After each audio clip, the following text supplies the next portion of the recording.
E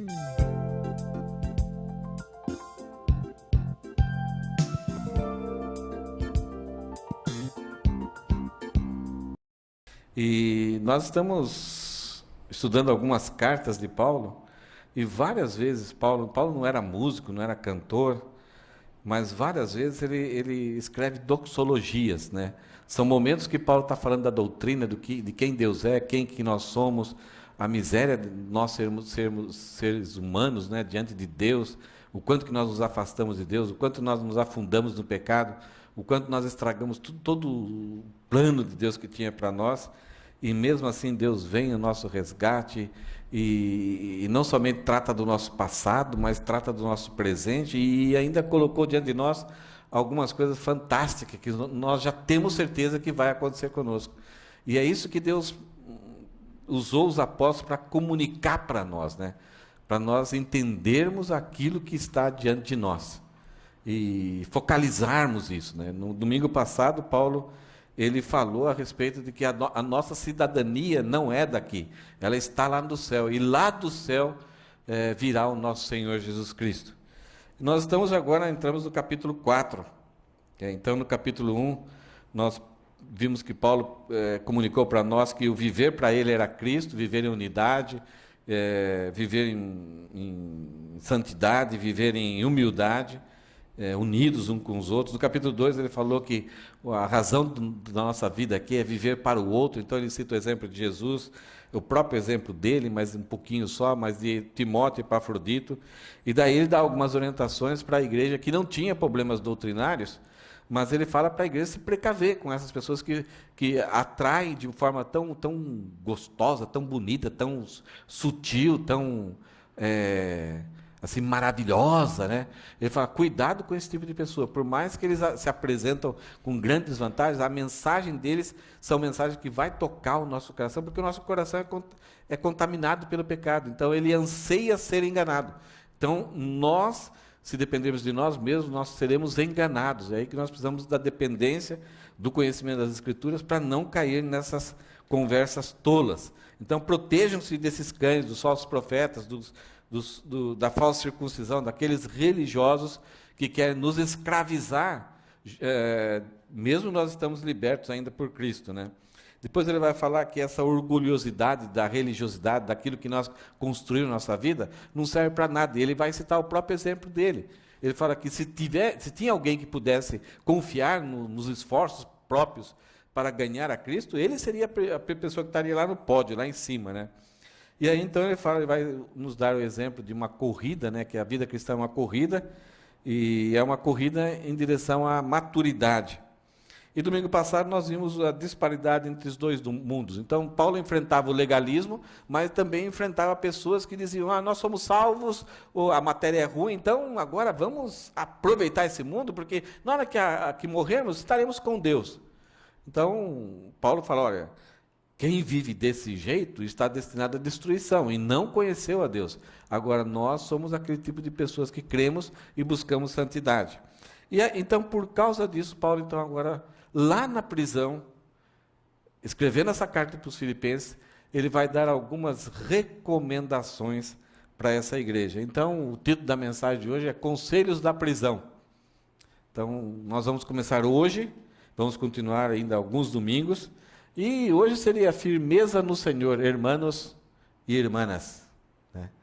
Então, aqui nós vamos ver conselhos para alguns homens, e conselhos para duas mulheres aqui especiais, que ficaram na história, que seus nomes foram registrados por Paulo, mas será que foi um registro bom? Aqui as pessoas são cremadas. Eu até ontem eu falei, lá numa reunião que a gente teve ontem à noite, que eu já comprei muito creme, né, Marcela? Porque eu quero ser cremado aqui no Japão. Mas no Brasil a gente tem as lápides, né, as catacumbas. E lá, então, coloca a foto da pessoa, um desenho de nascimento, um desenho de falecimento, então o ano, a data de nasceu, morreu. E, em alguns casos, pessoas colocam um versículo, ou colocam uma frase, e algumas vezes algumas pessoas colocam um pensamento que resumiu a vida dessa pessoa. Se você estivesse no Brasil e fosse sepultado dessa forma, né, não fosse feito churrasquinho como aqui no Japão, o que você colocaria na sua lápide? Pelo que você gostaria de ser lembrado por ter vivido essa vida? Infelizmente, nós vamos ver no texto de hoje que duas mulheres fantásticas, elas vão ser muito elogiadas por Paulo, mas elas acabaram sendo lembradas por uma situação, né? Paulo terminou o capítulo 3 falando que nós somos aquelas pessoas, os crentes, né, que não são aquelas pessoas que estão direcionadas à destruição, que vivem em devassidão. Aqueles que creem em Cristo, que dependem da graça, eles aguardam do céu, porque tem a cidadania que vem lá do céu, então vive o padrão do reino lá do céu, procuram trazer aquilo que é o desejo de Deus para viverem aqui, antecipam o reino, né? Nós somos pessoas que estamos antecipando, nosso viver antecipa aquilo que nós vamos fazer no futuro. Então trazemos aquilo que nós somos, que vamos ser no futuro, para vivermos aqui. Então por isso nós somos muitas vezes tidos como extraterrestres, como alienígenas, porque vivemos de uma forma assim, muito estranha. As pessoas não conseguem entender. Por que nós vivemos dessa forma? Por que algumas vezes nós não buscamos o nosso direito, né? Ou procuramos assim ajudar, temos oportunidade para sermos glorificados, sermos exaltados e de repente nos submetemos a outras pessoas simples e glorificamos a Jesus. Então o Espírito Santo que está em nós busca lá os padrões do futuro, que nós vamos viver com Deus, o padrão da cidadania lá do céu, e traz esses padrões para nós vivermos aqui, que é totalmente contrário àquilo que esse sistema de valores aqui da Terra nos obriga a vivermos.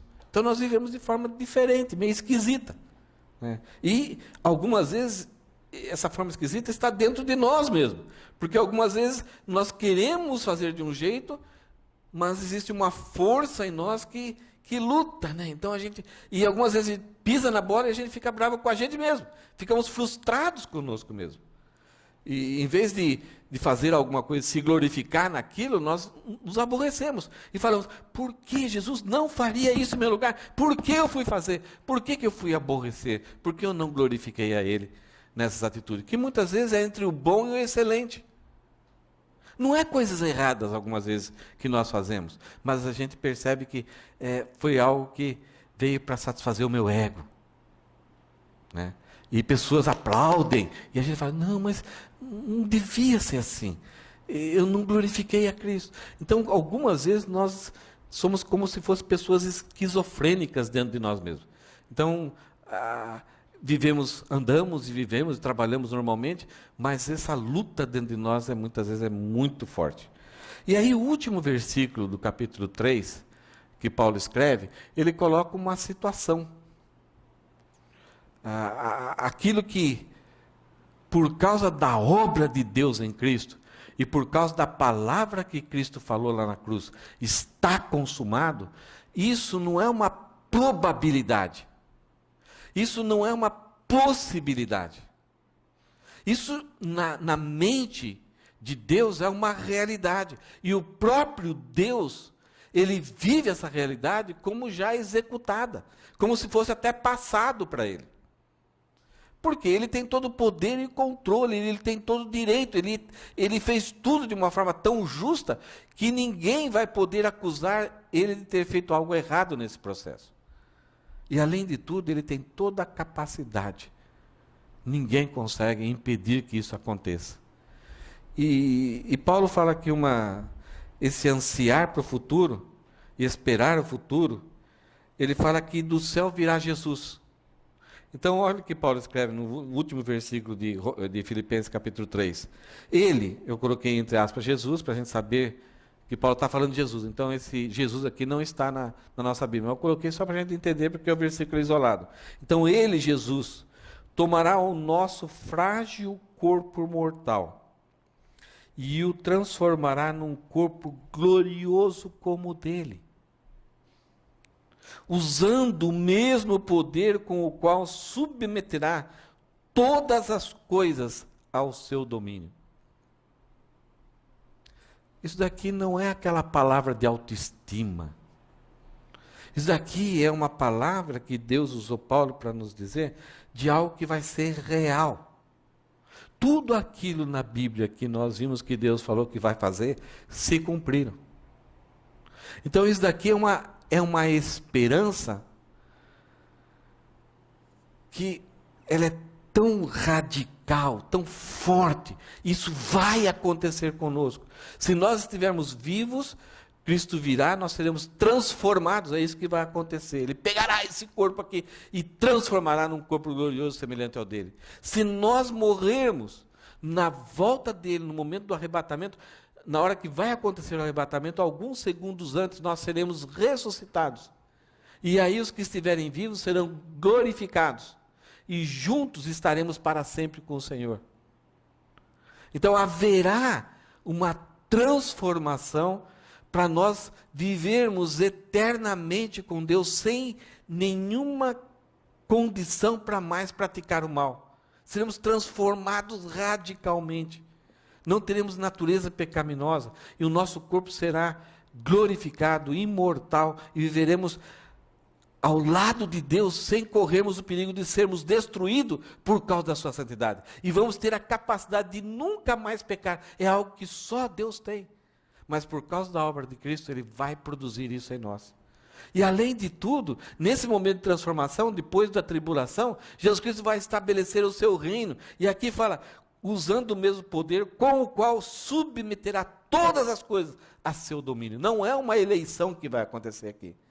É por causa da grandeza, da soberania e dos direitos de Deus, ele vai recuperar, vai consumar o processo de recuperar aquilo que Adão perdeu. E vai implantar o seu reino aqui de forma durável para sempre. Um reino de amor, um reino de paz. Um reino até os próprios animais vão curtir isso. E tudo será submisso a ele voluntariamente. Tudo estará cooperando para o bem, em perfeita harmonia. Então termina o capítulo 3 mostrando esse vislumbre, esse slide do futuro. Harmonia, animais, a criança brincando com a serpente, o leão com a ovelha. Pessoas em harmonia, e nós em comunhão com Deus, e nós reinando com Cristo. Não sentados no trono. Reinando aqui é fazendo com que toda a vontade de Cristo seja executada e seja propagada para todas as pessoas. É um reinado de serviço de sacerdotes. Nós vamos estar reinando no sentido assim de servindo o povo, o reino de Cristo. Então é algo que a gente fala assim, isso é utopia, isso é sonho, isso é conversa para boi dormir. Isso daí é só para a gente ficar assim, não tendo pesadelos à noite. E para tentarmos ter uma vontade de viver mais o dia. Não, isso é real, isso vai acontecer. Tem data marcada, que só na mente de Deus existe essa data. E é verdadeiro. Então existe esse slide, eu fico olhando lá para frente. Só que eu ainda estou vivendo aqui. O meu corpo não é glorificado, não é. Né? Hoje a gente chegou aqui, o Ken falou assim, você está com dor de cabeça? Eu falei, estou. A Ana também está. Não sei se foi a pizza do Elisandro ontem que fez mal, não sei. Mas talvez uma canseira durante a semana, essa mudança de calor. Eu acho que cada um de nós está sentindo alguma coisa, né, de dificuldades assim. E a gente tem total tranquilidade em dizer que esse corpo aqui está em decomposição. Eu tenho mais experiência nisso. As coisas já estão acontecendo de forma acelerada. Mesmo a gente cuidando, mesmo a gente não tendo vícios que podem destruir o corpo, a gente percebe que esse corpo aqui está num processo de degeneração. E olhando esse slide vai ser perfeito. Mas eu olho aqui a realidade da igreja, dos nossos relacionamentos, dos nossos lares, dos nossos pais, dos nossos filhos, das famílias, dos nossos parentes. É uma realidade, em alguns casos, traz muita alegria. Mas em muitos momentos, Jesus volta logo. Não estou aguentando mais.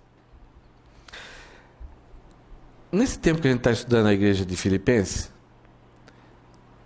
que qualidade você viu nessa igreja? Que coisa boa você reconheceu até agora? Puxa, que igreja legal. O que você lembra da igreja de Filipenses? Tudo aquilo que a gente estudou até agora. É uma das melhores igrejas, né?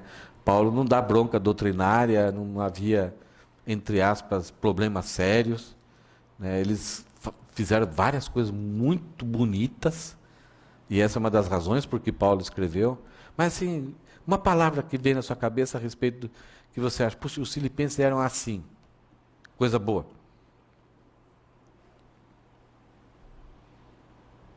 Eram pobres, mas... Oi? Dadivoso. Generosos. Porque Paulo estava na prisão, precisava pagar a casa que ele estava preso, eles mandaram uma oferta, mas Paulo fala, não somente essa vez, mas várias vezes eles fizeram isso. Então, pobres. Eles tinham uma consciência do reino de Deus que ultrapassava a pessoa de Paulo. Não importava se Paulo estava preso, não é que eles estavam devendo para Paulo. Não, eles tinham uma visão muito além das circunstâncias. Né? Paulo é usado por Deus para implantar o reino, e ele está propagando o evangelho lá em Roma, mesmo estando naquela situação de preso, entre aspas, sendo acusado de criminoso. Mas a visão deles era fantástica. E mesmo nessa igreja, Paulo agora vai dar algumas recomendações. Veja o versículo 1. Começa assim, portanto. Por que essa palavra começa o capítulo 4? Por causa do slide que Paulo deu no versículo 21. Que o Senhor vai pegar o nosso corpo frágil, vai transformar, e Ele, com o mesmo poder, vai vir e vai submeter todas as coisas. Portanto, isto é, se isso vai ser realidade no futuro, agora nós devemos viver de forma compatível com o que nós vamos ser. Vamos trazer aquela realidade para cá e vamos mostrar para pessoas o que nós vamos ser, mesmo de forma imperfeita aqui. Por isso, algo que estava acontecendo na igreja de Filipenses estava dissociada, estava divorciada, estava diferente daquela realidade futura. Olha o que Paulo fala, portanto, já que nós seremos assim, olha o que Paulo fala, meus amados irmãos. É uma das cartas que Paulo demonstra uma afetividade, um carinho fantástico. Isso daqui é verdadeiro. Quando Paulo fala, meus amados irmãos, ele está usando palavras aqui muito fortes. E ele não fala meus amados fiéis, meus amados servos, meus amados filhinhos. Ele fala irmãos, nós estamos juntos, nós somos da mesma família. Nós somos parceiros, nós estamos... não existe eu, apóstolo, e você aqui, meus filhinhos, né, meus servos, crentes. Não, ele usa a palavra adelphos, isto é, irmão. Nós temos o mesmo sangue, nós temos o sangue de Cristo corre em nós. Nós temos os respingos do sangue que foi derramado na cruz, que isso fez com que nós nos tornássemos irmãos. Se eu tenho um título de apóstolo, algum tem título de pastor, outro de diácono, isso são atribuições que Deus deu para a execução de algum ministério. Mas isso não nos torna diferente. O que nós somos irmãos. É isso que nós somos. Nós estamos apóstolos, nós estamos pastores. E são coisas que Deus nos encarregou para executarmos o nosso ministério. Mas nós somos irmãos. É interessante que em algumas cartas Paulo tinha bronca. Ele tinha problemas com algumas igrejas. Mas mesmo assim, ele chama aquelas igrejas de santo, de amáveis, de preciosos. Por quê? Para Paulo não havia algo mais precioso aqui na terra do que aquelas pessoas que foram salvas por Cristo, que compõem aqui na terra a igreja de Cristo. A igreja visível. Que muitas vezes nessa igreja visível tem pessoas que parecem, mas não é. que desfrutam da comunhão, que desfrutam do prazer de viver em família, mas que nunca creram em Cristo, nunca houve uma transformação para se tornarem filhos de Deus, mas estão no grupo, pertencem à igreja visível que está aqui, que é titulada como Igreja de Cristo. Mas existe uma igreja invisível que só Jesus Cristo sabe quem são essas pessoas, por causa que somente Jesus Cristo conhece o coração, e para essas pessoas que genuinamente creram, ele então selou com o Espírito Santo, garantindo aí então a sua posse dessas pessoas. Mas enquanto aqui, nós desfrutamos da companhia de até pessoas que nunca foram e nunca serão crentes. E muitas vezes vão, durante toda a sua vida, parecer que são, e nunca serão. Talvez porque rejeitam internamente a mensagem da graça e salvação, talvez porque só apreciam os benefícios que têm de participar de uma comunidade, ou talvez que tenham alguns interesses cobiçosos, como até alguns se tornam pastores, para usar de estratégias para ter um bom emprego, se enriquecerem. E isso a gente não precisa falar, o Elisandro já falou um pouquinho, que é o que a gente tem visto muito por aí. E Paulo então dá um conselho: portanto, meus amados irmãos, permaneçam firmes no Senhor. Eu amo vocês e anseio vê-los. Então Paulo demonstra que eu estou preso, mas eu tenho certeza que eu vou sair dessa, não vou ser acusado, porque é uma mentira a acusação que estão fazendo comigo. Eu amo vocês e anseio vê-los, pois vocês são minha alegria e minha coroa de recompensa. Então Paulo fala para nós e para os filipenses que eles eram aquilo que os atletas daquela época, depois de participarem de uma corrida e ganharem essa corrida e se esforçarem no treinamento e na execução da corrida, darem o melhor que puderam, então ele era coroado com uma coroa de louros e algumas folhas aqui, e era colocado na cabeça. E ele podia, então, em alguns palácios, desfrutar da alimentação que era preparada para os campeões. Então, para esses atletas, era feito essas coroas aí, colocadas na cabeça. Só que Paulo fala, em alguns casos, ele fala assim, o atleta em tudo se domina para ganhar uma coroa corruptível. Por quê? Porque essas folhas duravam pouco tempo. Então, enquanto elas estavam ainda parecendo que eram vivas, esses atletas podiam, durante alguns dias, curtir os privilégios por causa da sua vitória. E Paulo fala, nós não, nós corremos para ganhar uma coroa imarcessível. Oh, que palavra, né? A ideia é coroa incorruptível, que nunca vai se desfazer. O que Paulo está dizendo aqui?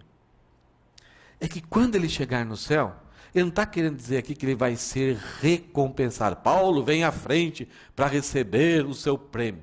Ele não está querendo dizer isso.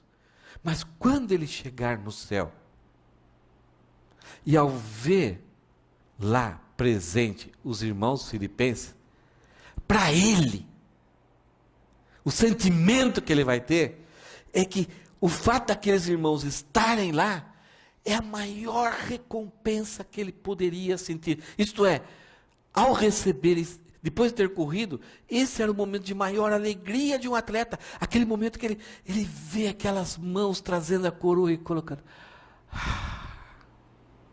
Então Paulo não está servindo a Deus para ganhar um prêmio. Mas ele está falando, mas a sensação, a emoção que eu vou sentir quando chegar lá e vocês estiverem lá, é a mesma emoção de um atleta quando recebe a coroação. Vocês são minha alegria. Não tem coisa mais preciosa de eu estar lá no céu, quando eu estiver lá no céu, de ver vocês lá, firmes, santos, transformados, para viver uma vida eterna com Deus. Isso é o que realizava Paulo. E ele fala, por isso que eu os amo. Então, já que eu os amo, já que vocês vão estar lá, curtindo essa vida, lá com Deus, e vai ser a minha maior alegria, vai ser a minha recompensa, por tudo que eu estou fazendo aqui. Senão eu teria desistido. Para que trabalhar? Para que ser apedrejado? Para que ter doença? Para que ser acusado? Se eu não tiver a oportunidade do meu ministério produzir, levar vocês a conhecerem a Cristo, ser salvos por Cristo.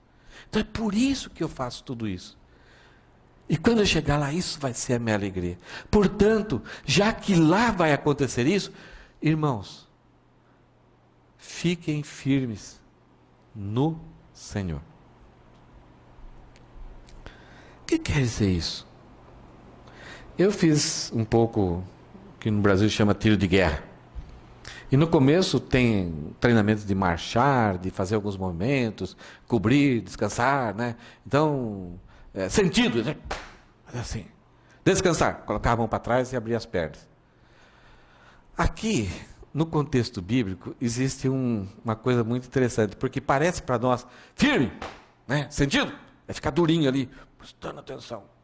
E descansar, então, você está, né? Está um pouco relaxado. Quando Paulo fala assim, firmes no Senhor, aí você fica, mas é para mim ficar firme assim, então, ou eu ficar relaxado?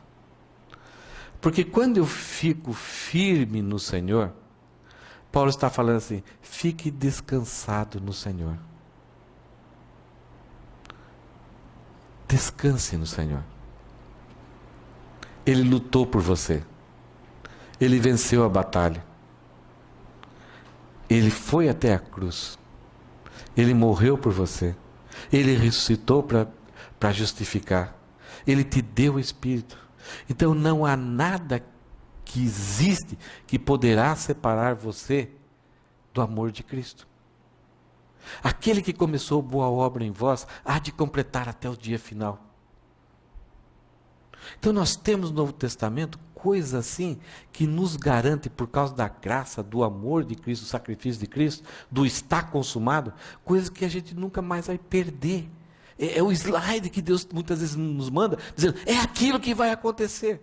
Então se é aquilo que vai acontecer, eu não preciso mais batalhar para ser aceito por Deus. Eu já fui aceito. Foi lá no passado, no momento que eu criei em Cristo. Essa obra já está definida. Eu fui alcançado pela graça. Então o que Paulo fala aqui, fiquem firmes no Senhor, ao mesmo tempo, descansa no Senhor. Segunda-feira, 7h58 da manhã. Lembra, Lidiane? 7h58 da segunda-feira da manhã. Eu levantei, ia tomar banho, né, e fui fazer uma visitinha ao toalete.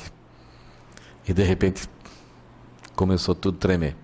Eu até escrevi um texto essa semana. Eu fico espantado com a qualidade dos nossos prédios aqui no Japão. Eles tremem, eles balançam.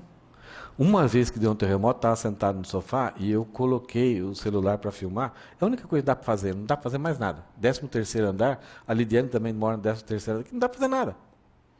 Pular da janela? Então, é aguardar, ver o que acontece. O celular assusta mais do que o próprio terremoto, né?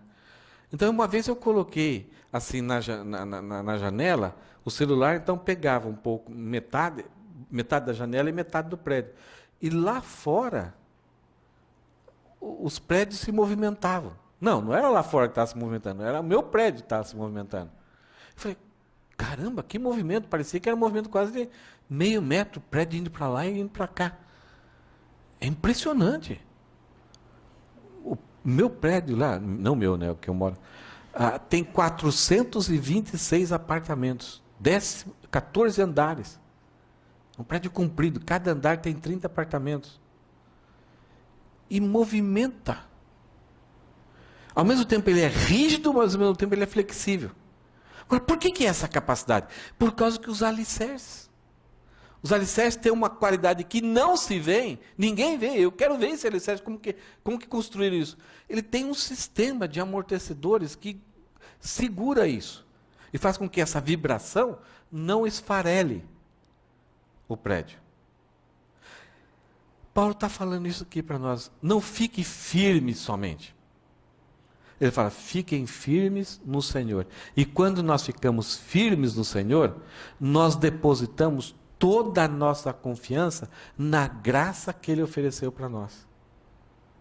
E percebemos aquilo que Paulo falou. Antes eu confiava na minha circuncisão, eu confiava porque eu era fariseu, eu confiava porque era da tribo de Benjamim, eu confiava nisso. Todo dia eu era zeloso e perseguia e não acordava. Se tem alguém fazendo alguma coisa que eu achava que na lei não podia, eu ia lá e prendia, matava. Era uma pessoa que não se cansava, não descansava. Tanto ele não queria ver coisas que ele achava que era errado na vida das outras pessoas, como também ele lutar para não fazer nada de errado. É uma pessoa que vivia atormentada. E ele fala assim, eu considerei todo aquele esforço como lixo para ser aceito por Deus. E agora que eu sou aceito por Deus, nessa batalha, nessa luta para ser agradável para Deus, quando Jesus Cristo voltar ou quando Deus vai vir julgar o mundo, eu estou descansado. Eu estou tranquilo. Eu não tenho temor.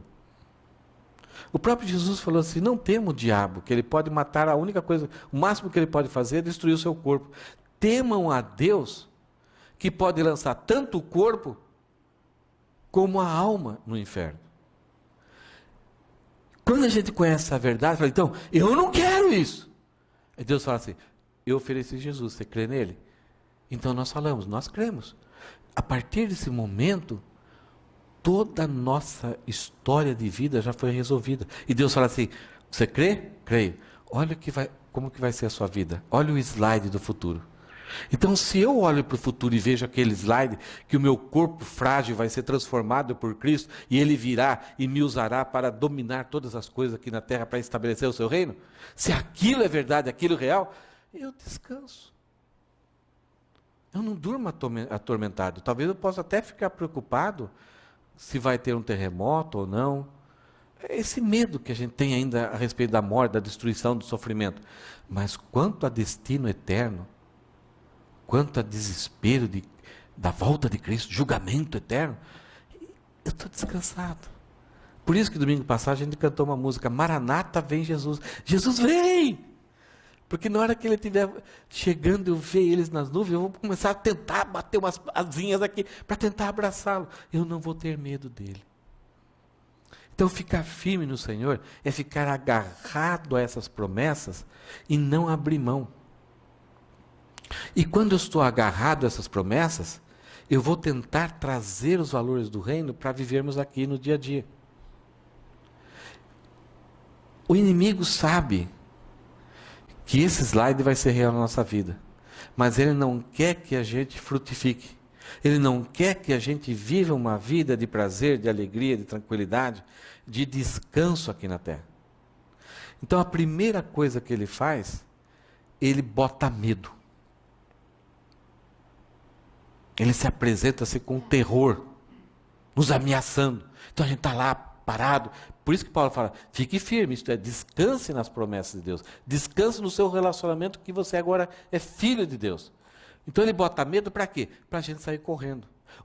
Ou nós procurarmos alguma coisa para garantir a aceitação de Deus. E Paulo fala assim, nós já fomos aceitos, por que você está procurando outra coisa? O inimigo faz isso. Mas você pecou. Mas você pensou aquilo errado. Então ele quer que a nossa mente entre em confusão para a gente, mas então eu não sou crente. Então Deus não me aceitou. Várias coisas acontecem. Acho que cada um de vocês tem uma experiência, eu tenho muita experiência nessa área, do inimigo tentar me atormentar para me perder, sair dessa posição, de pensar que eu não tenho uma posição definida com Deus. Então a primeira coisa, ele quer, no lugar que a gente está, ele vai tentar nos atacar. Outra coisa, quando ele não vence, quando a gente não é derrotado nesse ataque dele, ele tenta nos tirar do lugar que a gente está. E quer nos levar para o seu campo, para o campo de batalha. Ele muitas vezes vai dizer, você é forte, cara, você é imbatível, vamos dar um passeio aqui, vamos guerrear lá fora. E aí nós vamos no campo de batalha. E é aí que a gente entra nas áreas de tentação, de poder, de moralidade. E muitas vezes a gente acha, não, eu estou bem, não vai acontecer nada comigo, sou forte. E quando ele nos arrasta para o seu campo de batalha, aí muitas vezes nós perdemos. Nós temos homens grandes, fortes, que tinham um relacionamento grande com Deus, que foram tirados do campo da sua posição e levados para o campo de Satanás e perderam. Davi, Sansão, Salomão, Adão. Eles foram tirados do seu campo, do seu lugar, não ficaram firmes, descansados do Senhor, não começaram a duvidar se realmente tinham um relacionamento transparente com Deus, foram para o campo de batalha e aí perderam. Então, são duas coisas que a gente tem que ficar bem atento. Quando nós somos atacados, somos aterrorizados, somos ameaçados, fica firme, descanse no Senhor. E se somos convidados para batalhar num terreno do inimigo, fica no mesmo lugar, fique firme. Então esse é o desafio para Paulo, né? Fiquem firmes, não na sua confiança, não no que você acha que você é forte. Fiquem firmes no Senhor, na palavra de Deus, no Espírito de Deus, no relacionamento que você tem com Deus. Dependa dele. Cuidado para que você dependa de você mesmo, ou eu depender de mim mesmo. Em segundo lugar, Paulo fala uma outra recomendação. Por causa disso, Paulo fala assim: agora eu suplico. Ele podia dar uma ordem, mas muitas vezes o pedido enfático, ele é mais fácil ser atendido do que você dar uma ordem. Muitas vezes não é assim, até com os nossos filhos. Quando você elogia, amados irmãos, filhinha querida, né? Filhinho querido, você não poderia fazer isso para a mamãe querida? Muitas vezes eles até atendem com mais alegria do que com uma ordem. Mas se não houver, então aí você vai ter que dar uma ordem. Muitas vezes os filhos aprendem, a mamãe está querendo me enrolar, então você tem que impor. E o Paulo começa aqui usando da estratégia da súplica. Ele tinha toda a autoridade para falar: vocês estão errados, vocês estão manchando o nome da igreja de Cristo. Vocês estão agindo de forma que está fazendo com que a igreja seja difamada entre os incrédulos. Mas mesmo assim, ele prefere evitar isso e prefere suplicar, pedir enfaticamente. E ele cita o nome de duas pessoas. Agora suplico a Evódia, que o nome dela significa doce fragrância, ou, em outras palavras, perfumada, e a Sintique, bem-aventurada, ou boa sorte. Nomes bonitos, de duas mulheres, né? Tendo em vista que estão no Senhor. Isto é, Paulo olhava para a vida dessas duas mulheres, não tinha dúvida nenhuma de que elas eram pessoas transformadas pela graça de Cristo e que o nome delas estava no livro da vida. Ele não tinha dúvida. E Paulo fala, tendo em vista que estão no Senhor, por que elas estão no Senhor? É que eu estou pedindo para que elas ajam. Isto é, naturalmente elas vão obedecer, porque o Espírito Santo está dentro delas. Elas conhecem a palavra. Então aquilo que eu vou pedir vai ser uma coisa muito natural, elas vão até se oferecer para cumprir. Então Paulo fala, tendo em vista que estão no Senhor, que elas resolvam o seu desentendimento. Em outras versões, que pensem concordemente. O que será que aconteceu? Tem tanta gente que dá tanto palpite aqui. Que existia pequenos grupos na casa de uma e da outra. E aí elas começaram meu grupo é melhor, não sei o que lá, tal, e começaram a brigar. Talvez uma pecou contra a outra. Sei lá,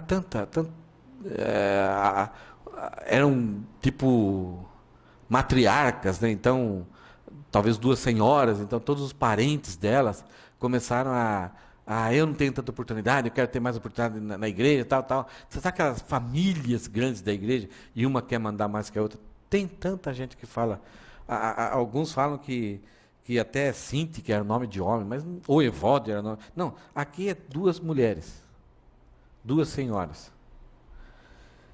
E Paulo fala, elas estão no Senhor. E porque elas estão no Senhor, eu suplico que elas resolvam o seu desentendimento. Parece que nesse caso aqui não havia aqueles pecados de ofensa que muitas vezes precisa de você recompensar a pessoa. Parece que aqui não é alguma situação que envolvia disciplina ou de evódica e de síndica. Parece que alguma coisa, por trabalharem juntos, talvez uma pensava fazer de um jeito, outra pensava de fazer de outro jeito. Todo ano que tem churrasco no Ramadeira, eu com a Cristina a gente conversa. E algumas vezes a gente, né, Cristina? Cristina, será que não é melhor fazer isso? A Cristina, não, é melhor fazer desse jeito. Tem coisa que ela fala, pastor, mas não é melhor fazer. E no começo, assim, parece que a gente não quer, né, algumas coisinhas. Não, melhor fazer desse jeito, Cristina. Depois a gente vai conversando, a gente junta as ideias e a gente, então vai ser desse jeito. E chega na hora, a gente até muda. E isso é muito bom quando há esse tipo de desentendimento. Duas cabeças funcionando e duas cabeças que estão atentas, e quando chegar na hora, então tem várias opções, porque houve suor mental. Ah, pastor, nós mexemos aqui, vamos mudar aqui. Ah, está longe da torneira, vamos fazer desse jeito. Ah, as mesas que eram para ficar aqui, vão ficar aqui, que é melhor. Então a gente vai se adaptando. E esse desentendimento, esse desacordo, ele é produtivo, ele é benéfico. Agora, se eu falo assim, não, Cristina, vai ser desse jeito. E a Cristina, magoei, vou embora. Aí, nem eu fui beneficiado, nem ela. E se a Cristina chegar, vai ser desse jeito, pastor? Tá bom. Muitas vezes acontece, quem tem palavra mais forte, quem tem mais poder político dentro da igreja, é o que vai fazer com que as coisas aconteçam. Então pode ser o que aconteceu aqui, foi algo parecido com isso. Não tem algo, parece que não é algo doutrinário, parece que não houve pecado de uma com a outra, mas que de repente talvez na escolha do cardápio de um coffee time, uma queria fazer de um jeito, a outra queria fazer de outro jeito, e aí de repente as duas acabaram não fazendo, e uma voltou para casa, e aquilo que era uma centelhinha pequenininha começou talvez a aumentar, e daí falou, eu não quero mais participar da lista do coffee time, no dia que ela for fazer eu não vou, sabe? Isso, acho que vocês nunca viram algo parecido com isso. Mas é muito fácil acontecer isso. Então a impressão é que aconteceu isso. Uma das coisas que pessoas falam é que as famílias lutam, se esforçam, se programam, juntam dinheiro para fazer aquele encontro de família no Natal, no Ano Novo. E 98% das vezes que isso acontece, o que acontece nesses dias, nessas uniões de família? Briga. Alguém sai magoado. Alguma coisa acontece que o pessoal, muitas vezes, a mágoa vai embora, ninguém percebeu. Mas algumas vezes acontece ali na hora. Então, um evento que era para produzir felicidade, harmonia, por causa da agitação, do esforço necessário de cada um, e por causa das opiniões e das decisões, nesse processo, muitas vezes pessoas saem magoadas, outras ofendem, outras machucam, e em alguns casos, já ouvi falar que sai até morte. Então, Paulo está olhando aqui para duas mulheres que estavam com essa dificuldade. Não havia necessidade de como que se chama quando você prejudica uma outra pessoa e a pessoa tem que... Eu estou com essa... por exemplo, se eu pequei contra o Rogério, eu causei um prejuízo para ele. Então, a igreja tem que me disciplinar, me confrontar, dizer que eu estou errado, que eu prejudiquei ele. Então, além de pedir perdão para ele, além de ser disciplinado pela igreja, talvez temporariamente perder funções na igreja, além de tudo isso, eu tenho que recompensá-lo. Tem uma palavra para isso. Sumiu agora. Mas vocês entenderam, né? Parece que não é o caso aqui. Parece que duas mulheres estavam tristes. E aquilo, quando isso acontece, começou a espalhar e a afetar a igreja. Então, Paulo pede para isso, suplica a Evódia e a Síntique, tendo em vista que estão no Senhor. É claro, é evidente que elas são crentes. Resolvam o seu desentendimento. Por que há uma necessidade da igreja procurar viver em harmonia? Mesmo que você tenha dificuldades de opinião, do jeitão, mesmo que você não concorde, mas viver nesse sentido em harmonia. Por quê? Primeiro, é vontade de Deus. Deus quer que haja harmonia. Algumas vezes a gente procura fazer com que aconteça a paz. E aí abrimos mão até de doutrina, encobrimos pecado por causa da paz. Aqui não é essa questão. Aqui é lutarmos em harmonia. É vontade de Deus, faz parte da nossa fraternidade cristã, porque se a gente não resolve viver em harmonia, nós vamos criando, é uma faísca, que é uma fagulha, que entra numa floresta, e daqui a pouco pegou fogo na floresta toda, e aí destrói tudo. E é parte da natureza cristã. O slide que a gente vê lá no céu, né, Jenny? Está vendo lá? É uma vida perfeita, de completa harmonia. Jesus Cristo vai ter domínio sobre tudo. Não é aquele, ele vai estar controlando tudo, mas é a sua presença. Vai ter uma perfeita harmonia. Se nós vamos viver em harmonia lá, por que viver em desarmonia aqui? Vamos trazer essa realidade para cá. Então faz parte da natureza da igreja, lá no futuro, mas que a gente passa a viver. Nós temos condições, não nossa, mas dadas pelo Espírito Santo para vivermos isso agora. Se nós não vivemos em harmonia, é que não estamos usufruindo daquilo que Deus deu de graça para nós. A palavra e a capacidade do Espírito Santo. Então, é vontade de Deus, faz parte da fraternidade cristã e faz parte da natureza da igreja. Eu coloquei um gráficozinho, algumas vezes o pessoal na internet fala assim, né? Essa é a frase, alguém fala assim, dá para desenhar? Então eu procurei desenhar. Vamos supor ali que o sol é Deus. E as luas aí somos nós. Nós vimos no começo de Filipenses que Paulo fala assim que a nossa unidade não é porque nós somos unidos, eu sou unido à Cristina, eu sou unido à Jenny, ao Ken. Não, nós temos uma unidade porque nós estamos unidos no Senhor.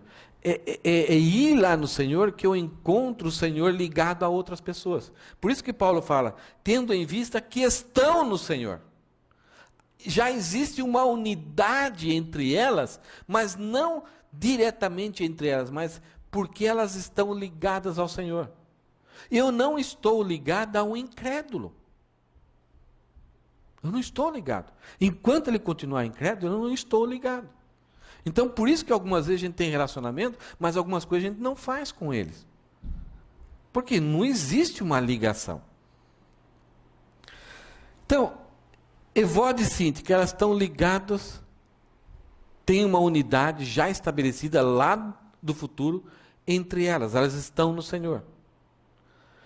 No Senhor nós encontramos o Espírito Santo, nós encontramos a palavra do Senhor, nós encontramos o reinado de Jesus. Isso tudo é benefício nosso. Então, tanto Evódia e Síntique, elas têm tudo isso à disposição delas.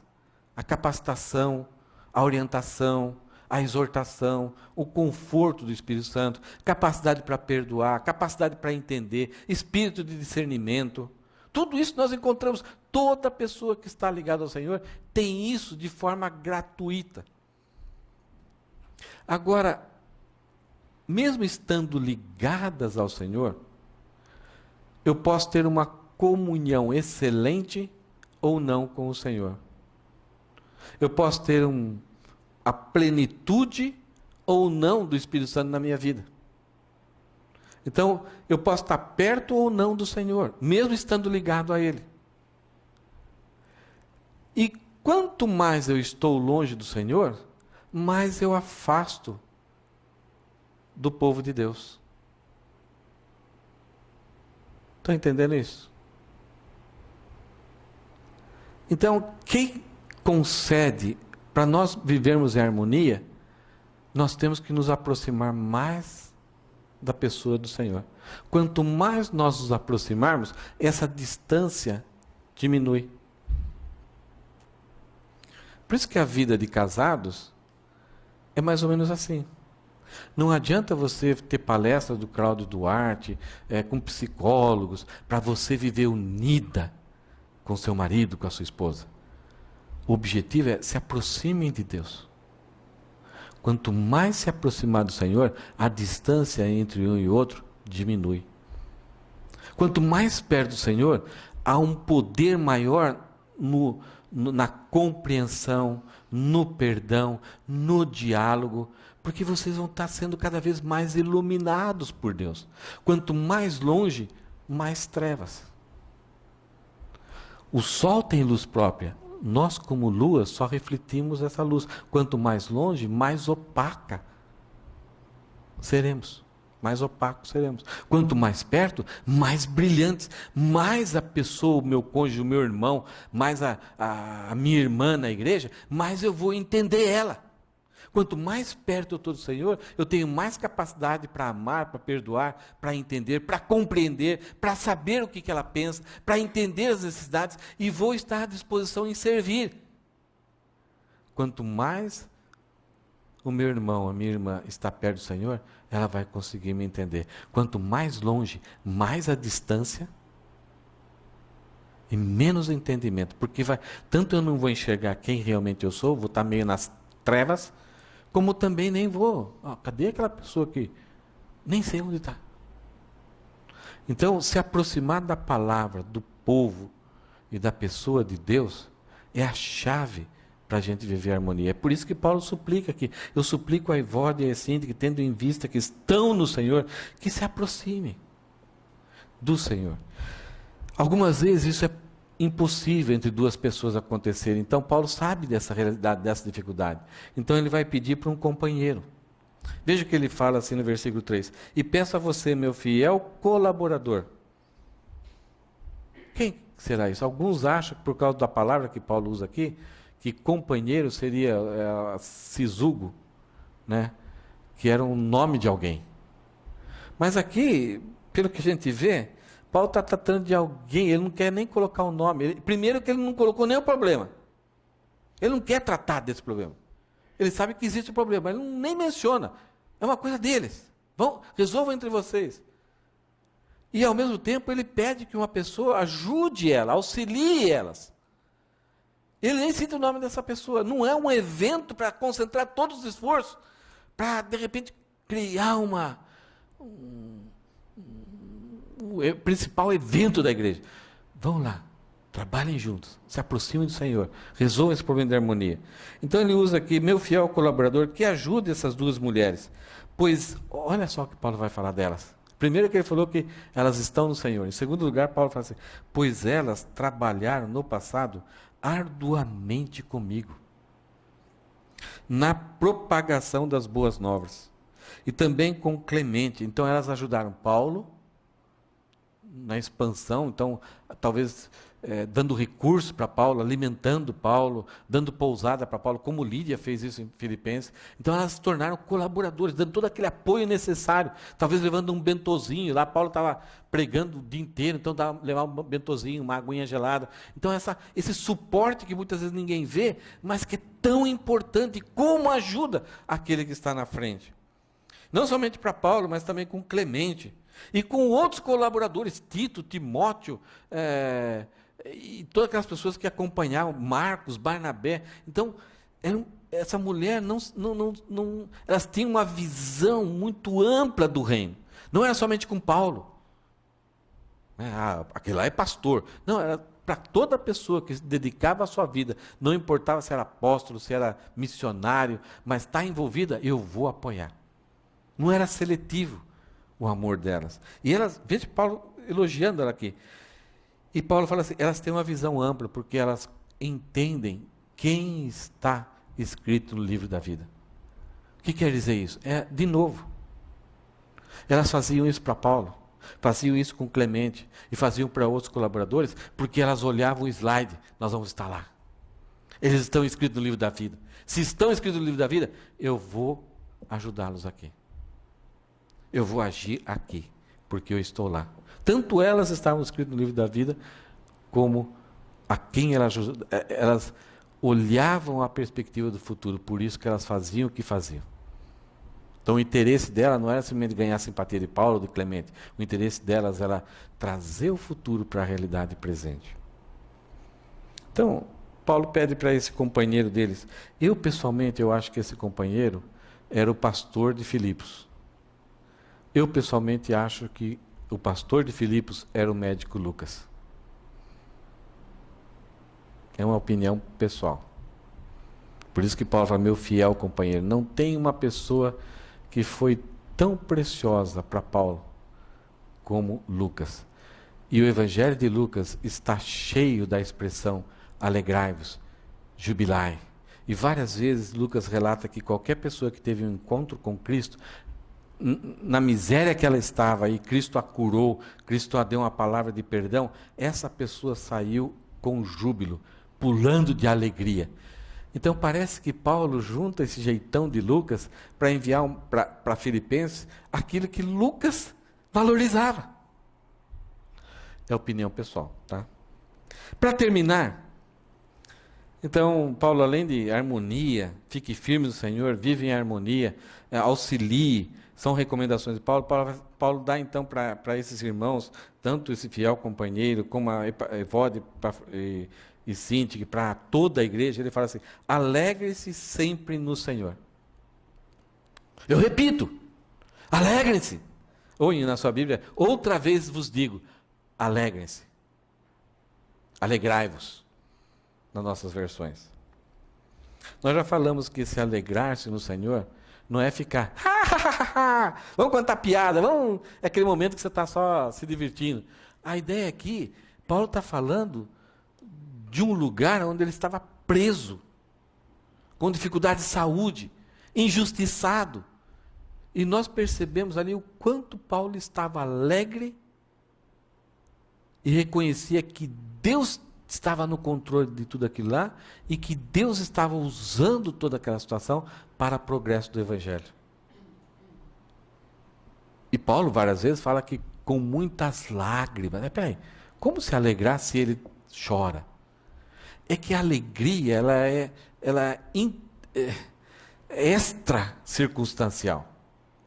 A alegria não depende de circunstâncias. Você pode estar sofrendo em angústia, assim, abatido, mas você não está triste. Você está alegre.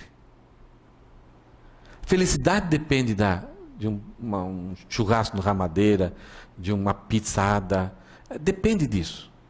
Tem pessoas que toda hora está buscando alguma coisa, porque ela, se não ter, ela entra em parafuso, ela fica triste, fica em depressão, fica angustiada. Ninguém me ama, ninguém me quer, ninguém liga para mim. Então ela fica, liga para mim, né, tal.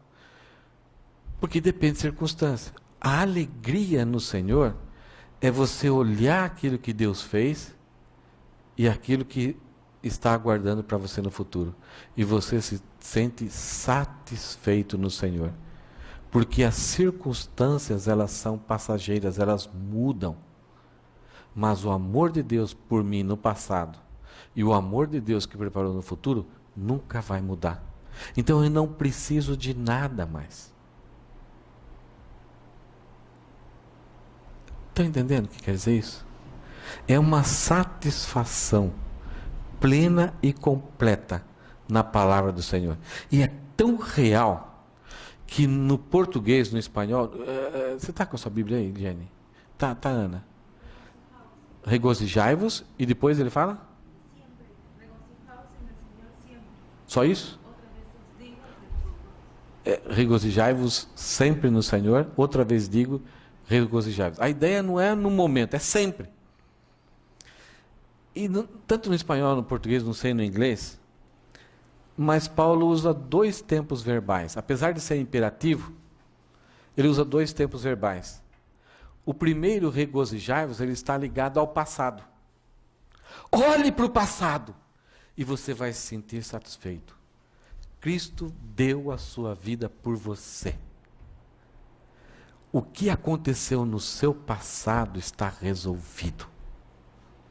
Ninguém vai poder intentar acusação, porque a cédula, a sua ficha corrida que era contra você, foi pregada na cruz. Então, temos que recordar o que Deus fez no passado por nós, apesar daquilo que nós éramos. Está resolvido, está definitivo. Então, eu descanso e eu sinto alegria. Para que ficar pensando no passado? O passado é impactante, mas ele não vai determinar o meu futuro daqui para frente. Está resolvido. Então, alegre-se sempre no Senhor. O primeiro alegre-se, a conjugação verbal é para que a gente olhe para o passado. O segundo alegre-se é pense no futuro. E, gente, se a gente começasse a falar como que vai ser o nosso futuro, que está garantido, e estudando o livro de Apocalipse, como que, sabe, o próprio Jesus deixou bem claro, no mundo tereis aflições, tende bom ânimo. Eu venci o mundo, então nós somos mais que vencedores em Cristo. É o slide, nós precisamos todo dia lembrarmos da cruz no passado e olharmos esse slide que está diante de nós. Então, nessa música que nós cantamos, ela fala assim, como que é a letra? Deu branco agora. As demoras do Senhor. Você lembra? Você lembra, Jenny? Aqui eu vou ficar tranquilo por causa das demoras do Senhor. Quanto tempo ainda falta para acontecer e para Deus realizar aquilo que Ele preparou para nós? Algumas vezes a gente não aguenta esperar. A gente acha que Deus é injusto conosco. Então, é tão definitivo que eu tenho que viver a minha vida aqui satisfeito em Deus. Independente das coisas que acontecem de forma desconfortável para mim. É real, isso vai acontecer. Ou se Cristo voltar, ou até se eu morrer. Porque quando eu morrer, o slide vai se completar na minha vida. Só para a gente refletir então algumas coisas que a gente pensou hoje. Quanto mais longe estivermos da pessoa de Deus e da sua palavra, mais difícil será a harmonia com o povo de Deus. Pensa nisso. Então, antes de você se aproximar e viver em harmonia com a pessoa, tenta se aproximar de Deus. Quanto mais você estiver satisfeito e firme em Deus, mais bênção você vai ser para outras pessoas. E mesmo até com aquelas pessoas que estão afastadas do Senhor, você vai conseguir ser uma bênção. E não aproxima, não abra mão de padrão moral, de doutrina para viver em harmonia. Traga ela para o Senhor, para que ela viva em comunhão com a luz. Não tente mudar as outras pessoas ao seu gosto. Deixa que Deus transforme e ilumine o coração dela. E quanto mais essas pessoas estiverem perto do Senhor, mais comunhão, mais harmonia você vai ter com essa pessoa. Então a nossa tarefa é trazermos as pessoas para a luz. Tanto levando Cristo àqueles que não conhecem, mas aquelas pessoas que estão no nosso meio, para viver em comunhão mais perto do Senhor. E todos nós, quanto mais perto estivermos do Senhor, a probabilidade de vivermos sempre uma grande harmonia e resolvermos os nossos problemas, de repente alguma coisa que pode ser tão grave, a gente vai dar risada, vai se divertir. E eu tenho visto muitas coisas aqui. Eu falei, nossa, se isso fosse outra pessoa... E de repente as pessoas com opiniões diferentes se divertem, dão risada, curtem. E é isso que eu falei. Muitas vezes pessoas diferentes, opiniões diferentes, com visões diferentes, com velocidades diferentes, quando estão no Senhor e ao realizar alguma tarefa, eles acabam somando. E aquele aparente desentendimento se torna algo muito inteligente. Trazendo discernimento, trazendo uma visão que só uma pessoa não teria. Então, por isso que muitas vezes, algumas vezes, sabendo disso, eu peço a opinião de vocês. Ontem mesmo mandei uma mensagem para algumas pessoas aí da igreja, Eu falei, por favor, me ajuda aqui, dê uma visão. Porque a minha visão é de um jeito, a visão de outras pessoas são de outro. Então, nós precisamos da ajuda das outras pessoas. E de repente algo, puxa, eu nem tinha pensado nisso. Algo que podia ser um grande desentendimento se torna algo muito construtivo. Segundo ponto, somente no Senhor encontramos descanso e satisfação. Se você não se aproximar do Senhor, tudo aquilo que você buscar vai trazer ansiedade, vai trazer desperdício de tempo, vai trazer desarmonia e tristeza. A alegria é uma ordenança e não uma opção. Paulo e Deus não está convidando ou sugerindo que a gente tenha alegria no Senhor, essa satisfação no Senhor. Ele está dizendo, alegre-se, alegre-se. É uma ordenança. Então nós temos que obedecer. Davi entendeu isso. Davi foi um dos homens, segundo o coração de Deus, que ele olhava para o slide e quando ele olhou lá para o futuro, ele perdoava, ele pisou na bola muitas vezes. Mas ao pisar na bola, ele olhou para o futuro. Eu vou estar lá? Senhor, me perdoe. Já resolveu o seu problema aqui. Quando assumiu o trono, tinha parentes de Saul, seu grande inimigo, que procurou matá-lo. O filho de Saul falou assim, eu estou perdido, estou morto. Estava aguardando Davi chegar e matá-lo. Ele foi lá e trouxe esse rapaz para morar com ele no palácio. Porque ele olhava para o futuro, o que ele ia ser no futuro.